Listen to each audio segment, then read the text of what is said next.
Nomad స్టైల్లో మనం dishes తయారు చేసుకుంటున్నాము. ఈరోజు కూడా 2 మంచి రెసిపీస్ నేను మీకోసం తీసుకొచ్చాను. అత్యధికంగా తినే పదార్థం ప్రపంచంలో ఏదైనా ఉందంటే అది బంగాళదుంపే అనుకుంటాను. మనం తయారు చేసుకోబోతున్న ఈ డిష్ ఏంటంటే పొటాటో డంప్లింగ్.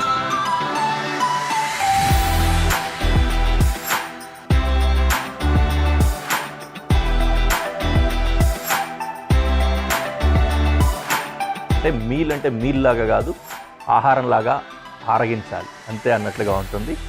టేస్టీగా ఉంటుంది, హెల్దీగా ఉంటుంది, సూపర్గా ఉంటుంది.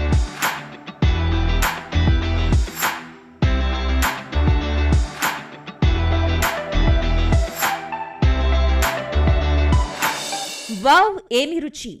గురువారం నుండి శనివారం వరకు మధ్యాహ్నం 12:30 తిరిగి సాయంత్రం 6:30 చూస్తూ ఉండండి మీ ఈటీవీ అభిరుచి ఛానల్లో.